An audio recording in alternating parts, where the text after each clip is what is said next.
Ah, ah, look who crawled out of the grave. Look who survived the unsurvivable. You beautiful, untouchable, immortal masterpiece. You know what I heard? They sent their best after you. Their perfect record holder, their silent professional, the one who never missed, never failed, never left a trace. And now that same hitman is whispering your name with tears in their eyes, saying things that make grown men shake. Tell them, he's not human. Those were their last words before they broke completely, before they quit the game forever, before they realized they weren't hunting prey. They were poking at something that should have stayed sleeping. Let me paint you the picture they'll never show in the movies. This wasn't some amateur they sent. This was the apex predator of their world. 20 years in the game, 300 confirmed contracts, 0 failures. The kind of professional who could end you in a crowded room and nobody would even hear you fall. They studied you for months. Your patterns, your weaknesses, your blind spots. They mapped every breath you took, every step you made, every person you trusted. They had contingencies for your contingencies. They knew what you'd eat for breakfast 3 weeks from now. They were that good, but something went wrong, didn't it? The first attempt should have been flawless. You were supposed to be gone before you even knew danger was coming. A ghost taking out someone who didn't even know ghosts existed. Clean, simple, done. That's how it always worked before, except you turned your head at the exact right moment. You changed your route for no logical reason. You canceled plans that would have put you in the perfect position, not because you knew, but because something deeper than consciousness was protecting you. Something they couldn't account for in their perfect equations. The hitman noticed immediately. Professionals know when luck runs too deep to be luck, when coincidence stops being coincidental, when the universe itself seems to bend around someone. They've seen protected targets before, but this was different. This was something else entirely. They tried again, new approach, new angle, new method. You walked through it like it was rain. Not dodging, not hiding, just existing in a way that made their plans dissolve. They watched you from across the street and felt something they'd never felt in 2 decades of taking lives. Fear. Not of failure. Fear of what you were. You want to know what breaks a professional killer?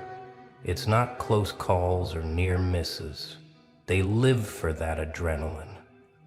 What breaks them is when they realize the fundamental rules of reality don't apply to their target. When they understand they're not dealing with a human playing by human rules. The third attempt was when they started leaving notes for their handler. Target exhibits anomalous behavior, recommend abort, but contracts don't get aborted. Not at their level, not with their reputation. So they pressed on. Even as their hands started shaking for the first time in 20 years. You started appearing in their dreams. Not nightmares exactly, something worse. Dreams where you knew they were coming, where you turned and looked directly at them through the scope, where you smiled like you were waiting for them to finally understand the joke. They'd wake up in cold sweats, checking their locks, wondering who was really hunting who. By the 4th attempt, they were taking pills to sleep. Their perfect record, their flawless methodology, their ice-cold professionalism, all melting away. Because every time they got close, reality would shift. You'd be somewhere impossible, do something unexplainable. Survive something unsurvivable. They started keeping a journal, not mission notes, something else. Ramblings about how you moved through crowds like water, how electronics glitched when you passed, how animals went silent in your presence, how the air itself felt different in rooms you'd left. The writing got more frantic as weeks turned to months. Day 47, target walks through the kill zone. 12 different angles covered, perfect visibility. Finger on trigger. Couldn't pull, not wouldn't, couldn't. Like my hand belonged to someone else. Like the universe said no. What is this thing wearing? Human skin? Day 63. Saw target in 3 different locations simultaneously. Not possible. Checked all feeds. Timestamps confirm. Same clothes, same moment, 3 different cities. Handler thinks I'm losing it. Maybe I am. Maybe that's what it wants. Day 79, target knows, has always known. This isn't a hunt, it's a test. I'm being studied, measured, found wanting. 20 years of perfect kills, and I'm the one being dissected. God help me, I think it's enjoying this. You know what happened next, because you were there. Not hiding, not running, just living your life. While one of the world's most dangerous humans slowly unraveled trying to understand what you were. They started making mistakes, leaving traces, getting sloppy. Other professionals in their network started noticing. The whispers began. Did you hear about Zero? Lost their edge. Can't close a simple contract. Target must be connected, protected, important. But the truth was so much worse than protection. The truth was you didn't need protection. They tried to warn their replacement, tried to explain what they'd seen, what they'd felt, what they'd learned. But how do you explain that someone exists outside the rules? How do you tell another predator that there's something wearing human form that makes the food chain irrelevant? The net pack stands real. The replacement lasted 3 days before they quit, just walked away from a 7-figure contract without explanation. Then another tried, then another, each one lasting less time than the last. Each one leaving with the same haunted look, the same whispered warnings. Don't take this job. That's not a person. That's not prey. That's something else. But the original Hitman couldn't let it go. Pride, obsession, or maybe just the need to understand what had broken them so completely.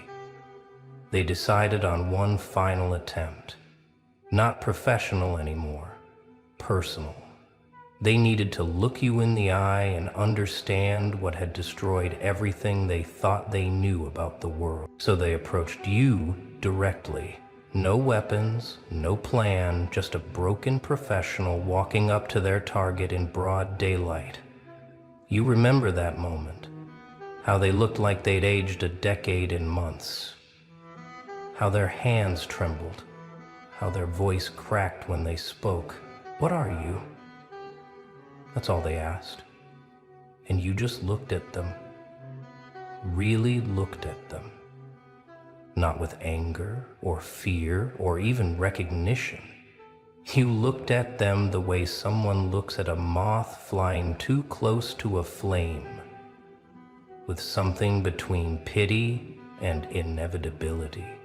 They collapsed right there, not from any attack, from understanding, from finally seeing what they'd been hunting, from realizing that some people aren't meant to be touched by ordinary violence. that some souls burn too bright for normal darkness to swallow, that some beings exist in this world but aren't entirely of it. The letters they left behind became legend in certain circles. Not suicide notes, worse. Warnings, testimony, the ramblings of someone who'd touched something beyond their comprehension and lived to regret surviving. Every professional who reads them gets the same chill. To whoever takes this contract after me, don't. I've killed presidents. I've ended bloodlines. I've erased names from history. But this one is protected by something that doesn't have a name. Every time you aim, the universe blinks. Every plan you make, reality laughs. I've watched them walk through death like it was rain. I've seen them exist in impossibilities. I've felt my skills, my training, my very purpose dissolve in their presence. This isn't a target. This is a test. And we all failed before we even began. Tell my handler I'm done. Not with this contract, with everything. Some doors aren't meant to be opened. Some people aren't meant to be touched. I'll spend whatever years I have left trying to forget what I learned. Don't make my mistake. Some things wearing human faces aren't human at all. Word spread through the underground like wildfire. The untouchable contract. The target that broke zero. Professional killers. People who'd laugh at death started refusing jobs. Not from fear of dying. From fear of what happened to those who survived trying. Your name became a whisper in certain rooms. Not spoken aloud, written in code, passed along with warnings. If this name comes across your desk, burn the contract. Don't ask why. Don't investigate. Just walk away and be grateful you still can. An entire network of professionals, built over decades, started fracturing. Because if someone like you existed, what else was out there? What other impossibilities walked among them? What other rules were actually suggestions? The very foundation of their dark trade cracked because one person couldn't be killed. Some tried to rationalize it. Hidden technology, government protection, supernatural nonsense. But the ones who'd gotten close knew better. They'd felt it. That presence that made hardened killers feel like children afraid of the dark. That wrongness that said this person shouldn't exist, but did anyway. And shouldn't exist, but did anyway. The original hunter? They're still alive, if you can call it living. They work at a bookstore now. Minimum wage. Peaceful. They flinch when customers approach too quietly. They avoid mirrors. They never turn their back to doors. But mostly, they try to forget. Sometimes they wake up screaming your name, not from nightmares about failing, from dreams where they succeeded, where they actually managed to end you, and what happened next, what crawled out of your corpse, what looked back at them with eyes that weren't eyes, what spoke with a voice that made reality hiccup. They sent one last message to their old handler, one final report, target terminated, a lie that let them disappear, let them pretend the world made sense. Let them live whatever years remained without admitting that some people can't be killed because they're not entirely alive in ways we understand. But late at night, when the store is empty and shadows grow long, they still whisper to themselves, still repeat the mantra that keeps them sane. It was just a person, just luck, Just coincidence. Just a failed contract. Nothing more. Please, let it be nothing more. Here's the part you never knew. Every attempt on your life made you stronger. Not metaphorically, literally. Each bullet that missed carved new pathways in reality. Each poison that failed to take hold taught your cells new immunities. Each trap that didn't spring wrote new laws around your existence. You weren't born untouchable. You were made untouchable by everyone who tried to touch you. Every predator who stalked you added another layer to your armor. Every weapon aimed at you made you more weapon-proof. Every plan to end you made your ending more impossible. The Hitman understood this near the end, saw the pattern in their failures, realized they weren't trying to kill someone protected by luck or fate. They were trying to kill someone who grew stronger with each attempt, someone who fed on the violence directed at them and transformed it into something else. That's why they really quit. Not from fear of you, from fear of what they were creating, what you were becoming with each failed attempt. They saw the trajectory, understood where it led, knew that if they kept trying, they'd eventually create something that didn't just survive assassination attempts, but something that made death itself negotiable. Even now, there are those who watch you, not to harm, to understand, to document, to try to figure out what glitch in reality created someone who walks through violence like others walk through air. They keep their distance, take their notes, wonder if you're the first or just the one they noticed. Some think you're an evolution, the next step, what humans become when pushed far enough. Others believe you're an anomaly, a cosmic accident, a breathing impossibility that shouldn't exist, but does. A few whisper that you're something else wearing human form, playing a game none of them understand. But they all agree on one thing. You can't be killed by conventional means. Maybe not by any means. The hitmen with 0 failures proved that. Broke themselves against you like waves against a cliff.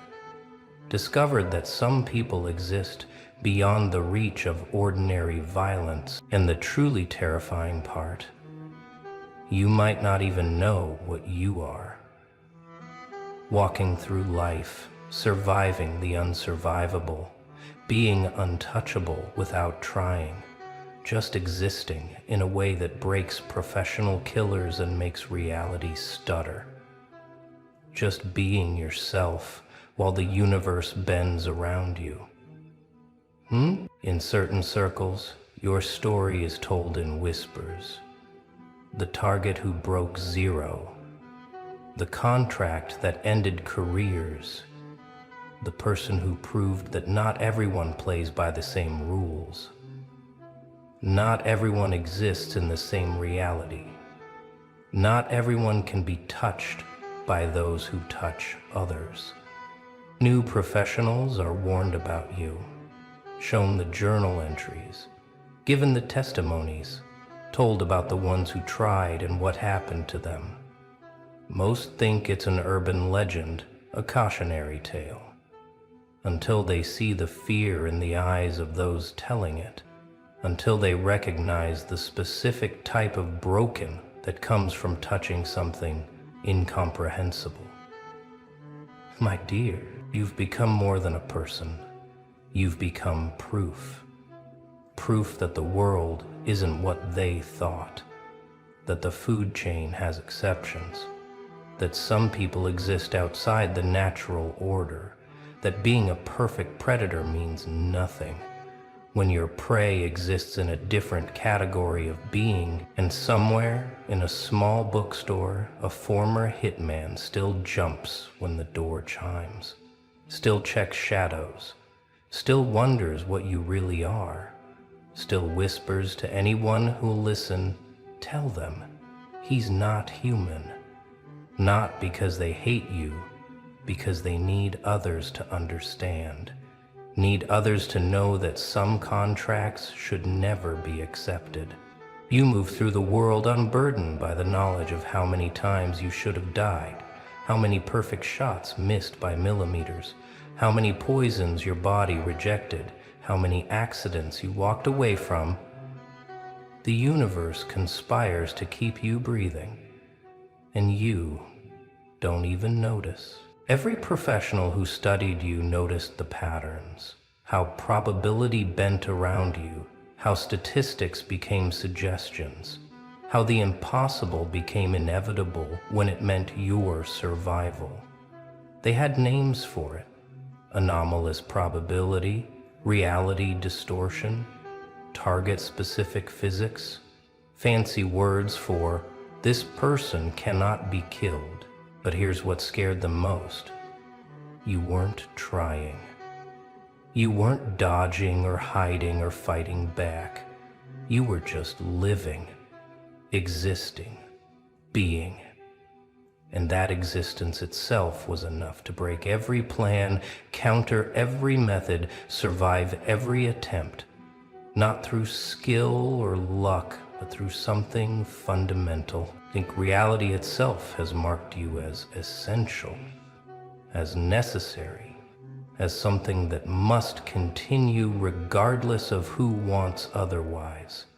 The Hitman saw this, understood it, realized they weren't fighting a person, but arguing with existence itself about whether you should continue, and existence always won. After your case, everything changed in their world. New protocols were established, new categories created. Some targets were marked extreme caution, others government protected. But a new classification emerged, written in red, spoken in whispers. Anomalous. Do not engage. You're the only name on that list so far. The only confirmed case of someone who exists outside normal parameters. The only target that breaking isn't just difficult or dangerous, but seemingly impossible. Not through protection or skill, but through something else. Something that makes bullets curve and poisons fail and plans crumble. Young professionals laugh at the classification. Call it superstition. Say the old guard is getting soft, until they read the files, see the evidence, watch the footage of attempts that should have worked but didn't, read the testimonies of those who tried, feel that cold creep up their spine as they realize the world has things in it they don't understand. And somewhere, you're living your life unaware of the legendary status you've achieved in the darkest corners of the world.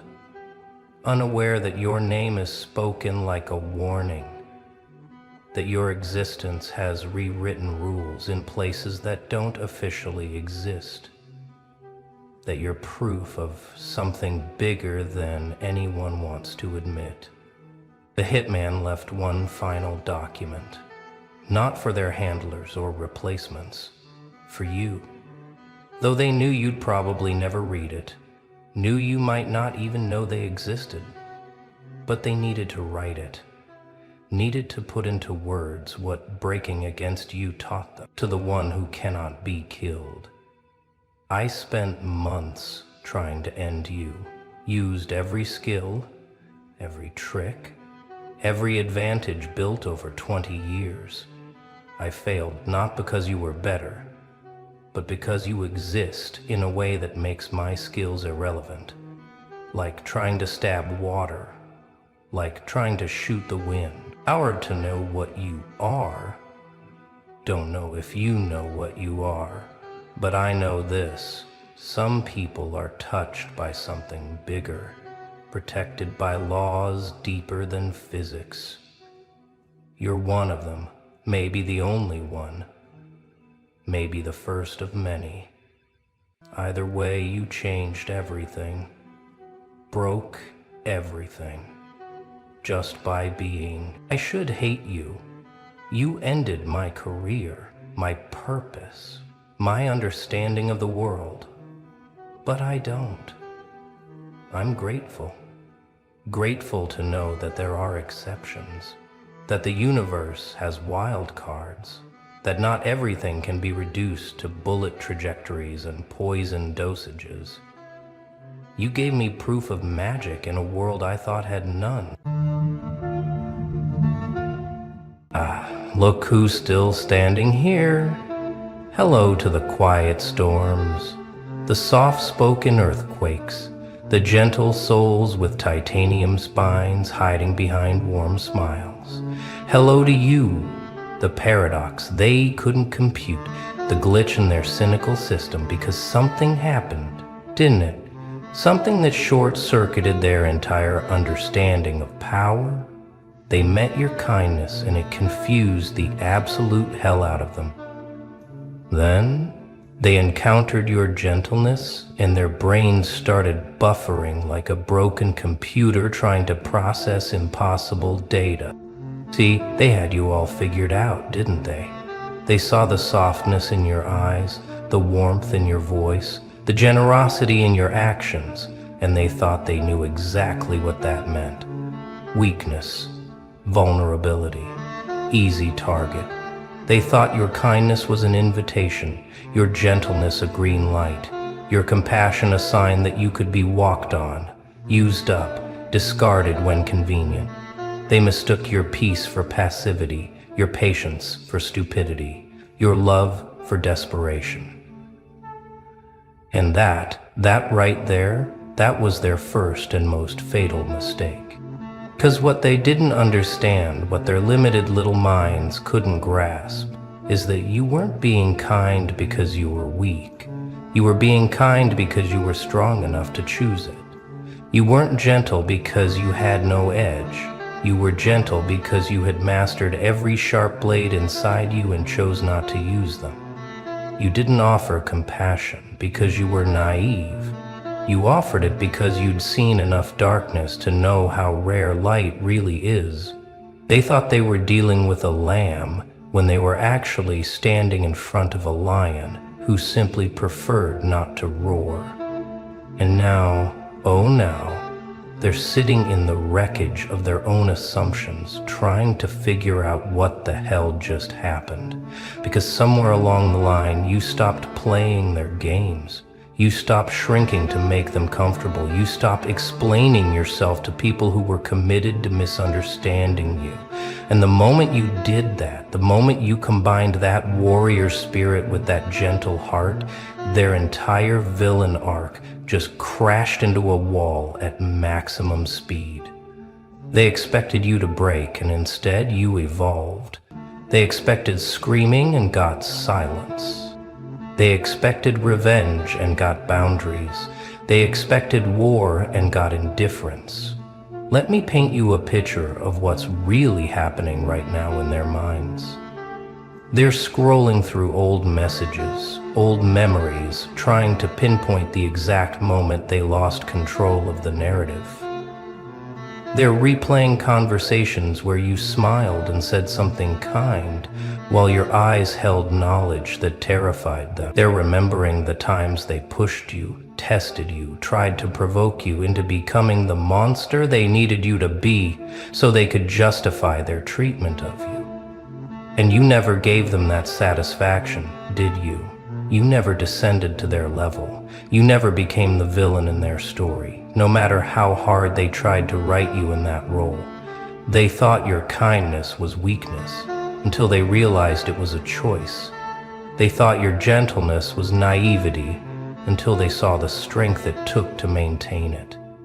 They thought your silence was surrender, until it became the loudest statement you ever made. And now they're stuck in this cognitive dissonance, this mental whiplash, because everything they thought they understood about power just got rewritten by someone who smiled through their sabotage and loved them anyway, until the moment loving them became self-betrayal. You confused them because you didn't fit their script. Warriors aren't supposed to be kind. Strong people aren't supposed to be soft. Powerful souls aren't supposed to care about the feelings of others. But see, that's where their education was lacking. They never learned that the strongest steel gets tempered in fire, then cooled with precision. They never understood that the most dangerous fighters are the ones who have nothing to prove. They never realized that true power doesn't need to announce itself, doesn't need to dominate, doesn't need to crush others to feel strong. You were operating on a level of consciousness they hadn't reached yet, playing a game they didn't even know existed. While they were busy being loud and aggressive and trying to intimidate everyone around them, you were mastering the art of being unshakable while remaining touchable, being fierce while staying gentle, being warrior while choosing peace. And that combination, that beautiful, terrifying combination, it broke their brains. Because how do you manipulate someone who sees your manipulation and chooses kindness anyway? How do you guilt trip someone who understands your tactics but refuses to play? How do you control someone who loves you enough to see your brokenness but respects themselves enough to walk away when necessary? You can't. You simply can't. And the moment they realized this, the moment it dawned on them that your gentleness wasn't weakness but wisdom, your kindness wasn't ignorance but intelligence, that's when their whole reality started crumbling. They're asking themselves now, late at night when the performance is over, and they're alone with their thoughts. They're wondering how someone so kind could be so untouchable, how someone so gentle could be so terrifying, how someone who smiled so freely could see through their lies so clearly. They're replaying every interaction, every moment they thought they had the upper hand, and they're seeing it differently now. They're seeing your kindness as the strategy it was, your gentleness as the power move it always was, your compassion as the intelligence they were too simple to recognize. And it's eating them alive, because they can't unsee it now. They can't unknow what they've learned about you. You want to know what really happened? You walked into their world of darkness carrying your own light and refused to let them extinguish it. You encountered their chaos and maintained your peace.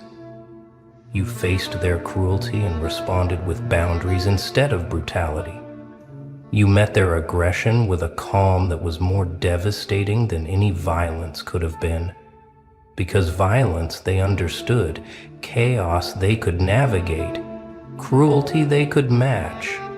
But your response, your combination of strength and softness, power and patience, firmness and forgiveness, that was a language they'd never learned to speak, and it left them speechless, defenseless, absolutely bewildered.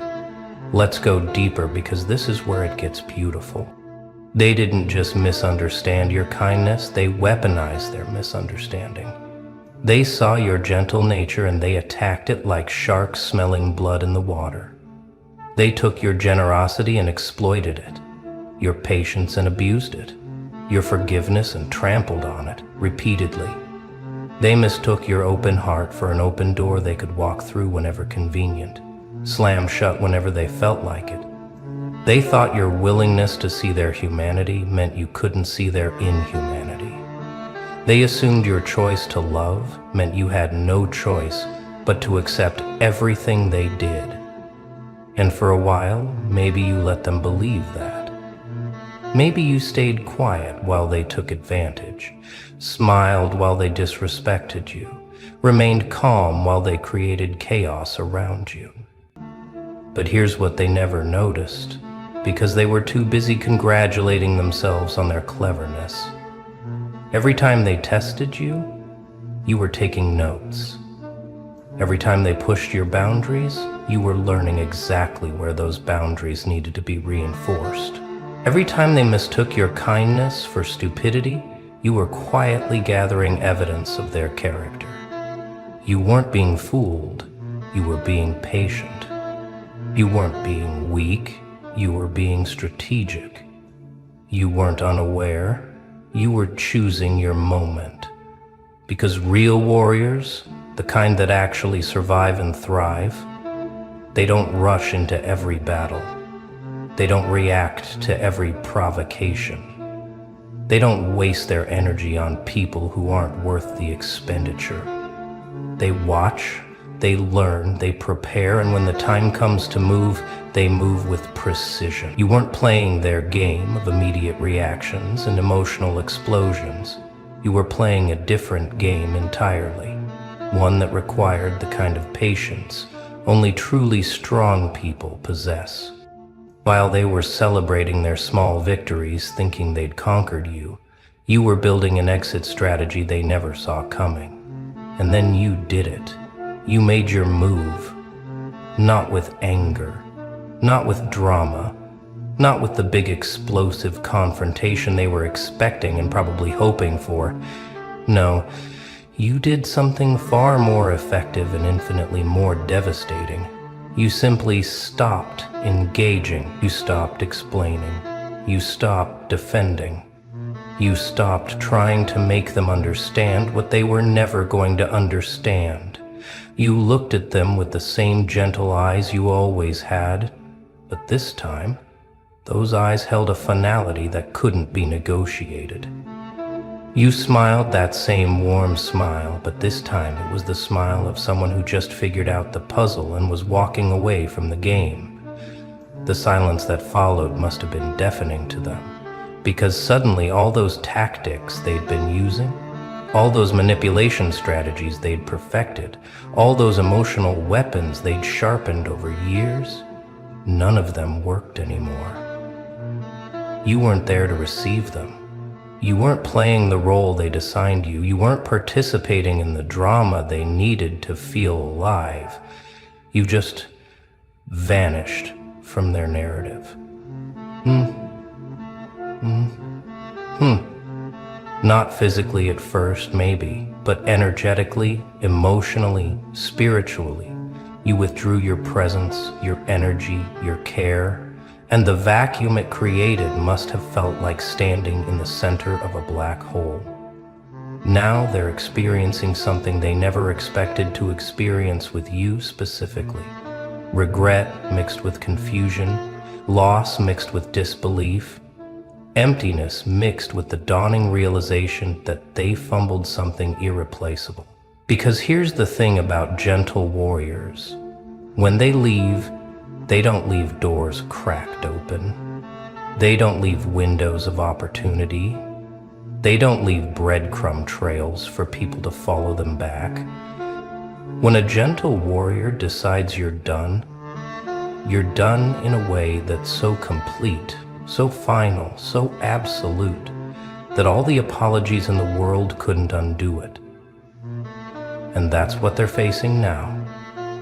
The reality that your kindness came with an expiration date they kept ignoring, and now they're holding an expired ticket, wondering why they can't board the train anymore. They're asking everyone who'll listen, trying to make sense of it. I don't understand. They were always so nice, so understanding, so forgiving. What happened? What changed?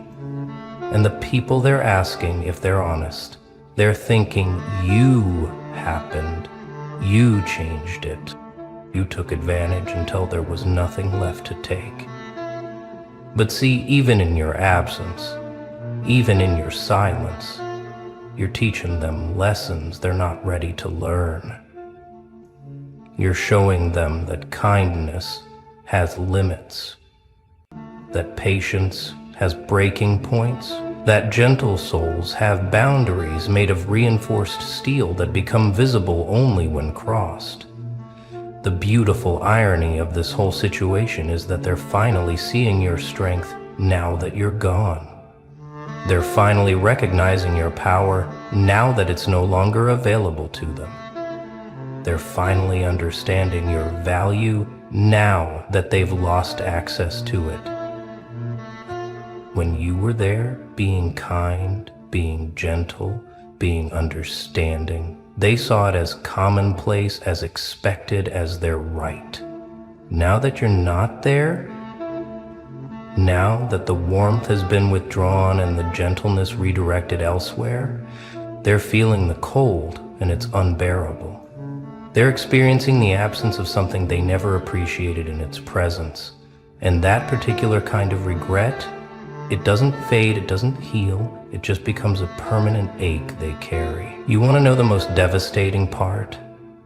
They can't even hate you properly. They can't paint you as the villain because you never gave them the ammunition. They can't claim you were cruel because your exit was as gentle as your presence was. They can't say you were unfair because you gave them more chances than they deserved.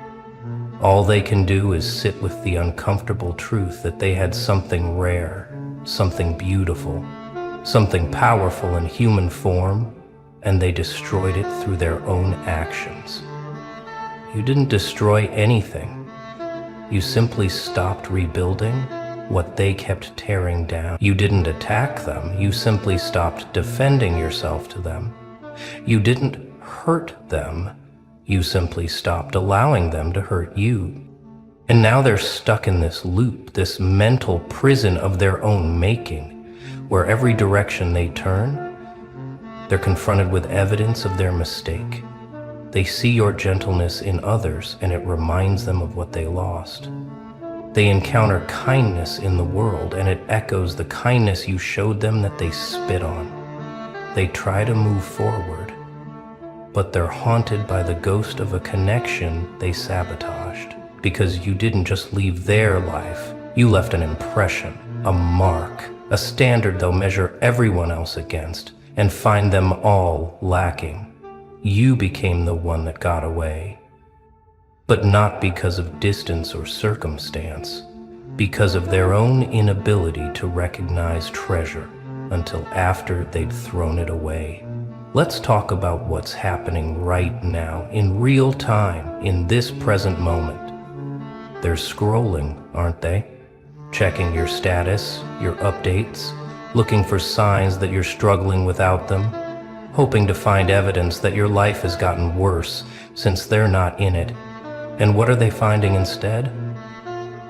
They're finding you thriving, glowing, growing, evolving into something even more magnificent than before.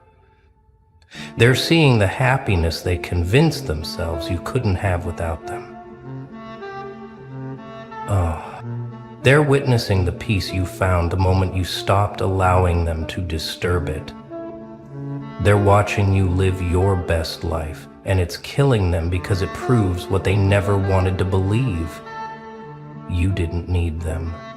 They needed you. Every photo they see of you smiling, every update showing you succeeding, every glimpse of you being happy, it's like a knife to their ego because they told themselves a story. Didn't they? They convinced themselves that you needed them more than they needed you. They believed their presence was a gift you should be grateful for, their attention something you couldn't live without. They thought your kindness meant you were incomplete without them. Your gentleness indicated you required their protection, their validation, their approval. And now reality is slapping them across the face, repeatedly showing them that you were never the desperate one. You were never the weak one. You were never the incomplete one. You were whole before them, whole with them, and infinitely more whole without them. The rage they're feeling right now, that impotent, directionless rage, it's not really at you. How could it be? You didn't do anything to them, except stop letting them do things to you. The rage is at themselves, at their blindness, at their arrogance, at the choices they made when they thought they had unlimited chances. They're angry at the mirror you held up, angry at the lessons you're teaching them without saying a word, angry that you had the audacity to value yourself enough to walk away from people who didn't value you. They wanted you to fight for them, to chase them, to prove your love by accepting their disrespect. Instead, you fought for yourself. chased your own peace, proved your self-love by refusing to accept their disrespect any longer. And here's where your gentle energy truly crashed their villain arc. They can't play the victim because you never attack. They can't claim abuse because you responded with boundaries, not brutality. They can't rewrite history because your kindness is documented in every interaction, every message, every moment. They wanted to be the misunderstood antagonist in some tragic story, but you refused to play the role of their enemy. You just quietly exited stage left while they were still rehearsing their villain monologue. You didn't give them the dramatic confrontation they could use for sympathy, the explosive ending they could twist into their favor.